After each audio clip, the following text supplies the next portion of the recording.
একদিন বসে আছেন, সেই যুগটা কত নোংরা যুগ ছিল দেখেন।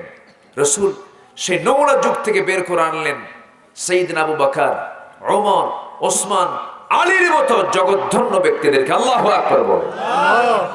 সাইয়েদনা ওমর ফারুক রসুলের হাতে আগে বায়াত গ্রহণ করতে গেছেন, দিন গ্রহণ করতে গেছেন, রসুলকে মারতে গেছেন।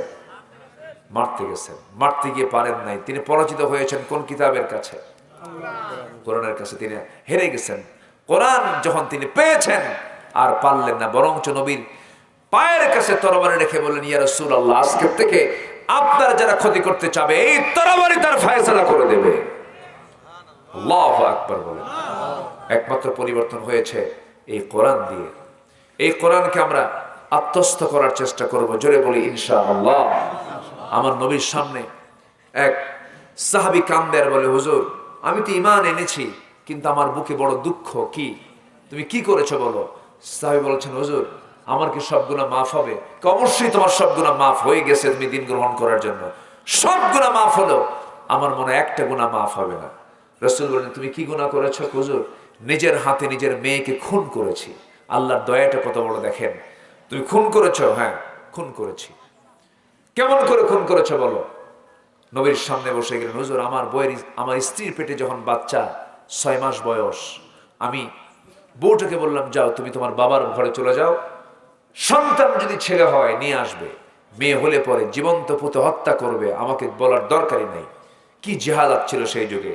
সন্তানটা মেয়ে হয়েছে, স্বামীকে না জানায়া অন্যের ঘরে ধীরে ধীরে বড় করেছে। 6 বছর হয়ে গেছে হুজুর। সন্তানটার বয়স যখন 6 বছর হলো, ওই সন্তানটা আমার চোখের সামনে একদিন ধরা পড়ে গেল। চট করে হাতটা ধরে ফেললাম, বউয়ের সামনে নিয়ে আসলাম। বউটা কান্দে আর বলছে, আমার স্বামী গো, আপনি যে সন্তানের পরিচয় চাচ্ছেন এই সন্তানটা আমাদেরই সন্তান, আমাদের ঔরস থেকে এসেছে। আমি প্রচন্ড ক্ষেপে গেলাম, রেগে গেলাম। মনে মনে চিন্তা করলাম, এই সন্তানকে আমি কেমন করে দুনিয়া থেকে বিদায় করে দেবো, একে বাঁচাবো না। ফোন দিয়ে টালাম। আমি আমার সন্তানের সঙ্গে অভিনয় শুরু করলাম। সন্তানকে কোলের মধ্যে নিয়ে বললাম, সন্তান রে, তুই আমার অত্যন্ত কলিজার টুকরা সন্তান। মেয়েটা খুশি হয়ে বলে, মা তুমি আমার বাবার সঙ্গে দেখা করতে মানা করেছিলে, কিন্তু আমার বাবা তো খুব ভালো মানুষ, আমাকে কত সুন্দর আদর করে। হুজুর ঠান্ডা মাথায় খুলি বনে গেলাম। 24 ঘন্টা গেল না, পরের দিন সকালবেলা বললাম, মা তোমাকে তোমার নানির বাড়ি নিয়ে যাব। এই কথা বলে অভিনয় করে এই কথা বলে আমি আমার মেয়েকে সাজগুজ করে নিয়ে রওনা করলাম। সামনের দিকে যেতে নিয়ে নানির বাড়ির দিকে না গিয়ে আমি চললাম জঙ্গলের দিকে। আমার মেয়েটা বারবার বলছে, বাবা আমার মার সঙ্গে আমি এই দিক দিয়ে গেছি, যতবার গিয়েছি তুমি এই দিকে যাও কেন? মেয়েটার চক্ষু ছোট হতে চলছে। আমি কিচ্ছু বললাম না। জঙ্গল পার হয়ে গেলাম। কোনো কথা না বলে আমি কোদাল দিয়ে গর্ত খনন শুরু করে দিলাম।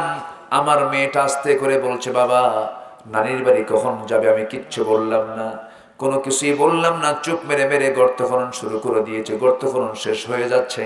হুজুর আমার দাড়ির মধ্যে মাটিগুলো সিটে সিটে আসতেছে, সিটকে পড়ে।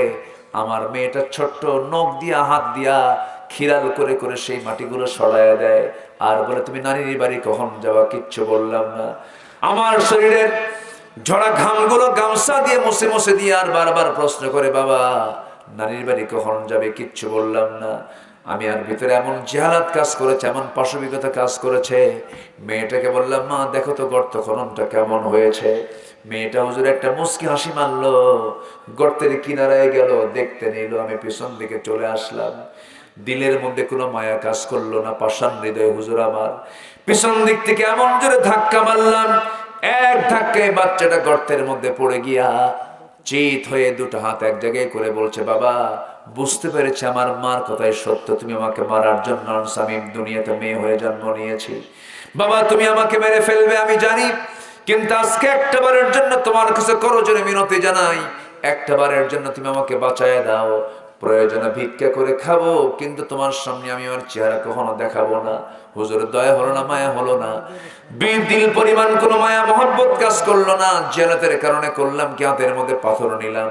সেই পাথরটা নিয়া সন্তানটার কলিজা বড় বড় যখন মেরে দিলাম, ফিঙ্কি দিয়া রক্ত বের হওয়া শুরু হয়ে গেল। চিৎকার করে আব্বা আব্বা বলে ডাকতেছে, কিন্তু হুজুর একটা বারের জন্য জবাব দিলাম না। হাতের সেই পাথর দিয়া মাটি চাপা দিয়া পাথর চাপা দিয়া জনমের মতো শেষ করে দিলাম। আমার এতদিন তা মনে হয় নাই, কিন্তু যেদিন দিন গ্রহণ করেছে সেই দিন থেকে আজ পর্যন্ত হুজুর বিছানায় মাথা রাখি, পিঠ রাখি, কিন্তু ঘুমটা আসে না। আমার নবীজি বললেন, ও সাহাবীরে, তুমি এত বড় গুনাহ করেছো, তুমি ভেবো না তোমার গুনাহ মাফ হবে না, তবে দিন গ্রহণ করার কারণে এত বড় গুনাহ তোমার জীবন থেকে আল্লাহ রাব্বুল আলামিন মুছে সাফ করে দিয়েছেন। যখন সুবহানাল্লাহ। সেই যুগের ওই ক্ষতিগ্রস্ততা থেকে তাদেরকে কল্যাণের দিকে নিয়ে এসেছেন, কিচ্ছু দিয়া নয়। কি দিয়া বলেন? আসতে বলবেন না, কি দিয়া? কোরআন দিয়া। নাম্বার 4 হলো আল্লাহর সঙ্গে সাক্ষাৎকে যারা অস্বীকার করবে তারা ক্ষতিগ্রস্ত হয়ে যাবে। নাম্বার 5 হলো সরল পথ থেকে বিচ্যুত হয়ে পার্থিব জীবনে যাদের প্রচেষ্টা ব্যর্থ হয়েছে তারাও ক্ষতিগ্রস্ত হয়ে যাবে। নাম্বার 6 হলো আল্লাহর পথ থেকে বিচ্যুত হয়ে নিজ এবং পরিবারকে যারা ক্ষতিগ্রস্ত করবে তারাও ক্ষতিগ্রস্ত হয়ে যাবে। নাম্বার 7 হলো ক্ষণকালীন পার্থিব জীবনকে যারা পার্থিব জীবনে যারা আল্লাহকে ভুলে যাবে তারা ক্ষতিগ্রস্ত হয়ে যাবে। নাম্বার 8 হলো সত্যের পথে ঈমান না আনা, সৎকর্ম না করলে তারা ক্ষতিগ্রস্ত হয়ে যাবে। ইন্নাল ইনসানা লাফি খুসরিন। নাম্বার 9 হলো বাতিলের প্রতি বিশ্বাস স্থাপন, আল্লাহকে অস্বীকার করবে যারা তারাই ক্ষতিগ্রস্ত হয়ে যাবে। নাম্বার 10 হলো পার্থিব জীবনের স্বার্থে ঈমানের পর যারা কুফরিকে গ্রহণ করবে তারা ক্ষতিগ্রস্ত হয়ে যাবে। আল্লাহ তাআলা এই 10 প্রকারের ক্ষতিগ্রস্ততা থেকে আল্লাহ তাআলা আমাদেরকে হেফাজত করুন। জোরে বলি আমিন। সম্মানিত ভাইয়েরা,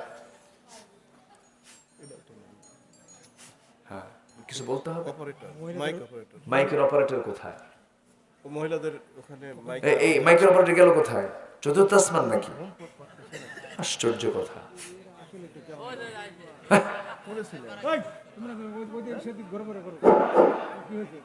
ওই যে মহিলাদের ওখানে আওয়াজ যাচ্ছে না, ঠিক করে দিয়েছে তাড়াতাড়ি।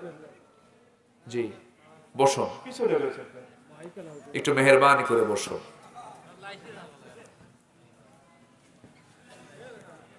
একটু জিকির করি লা ইলাহা, আর জোরে লা ইলাহা সুবহানাল্লাহ।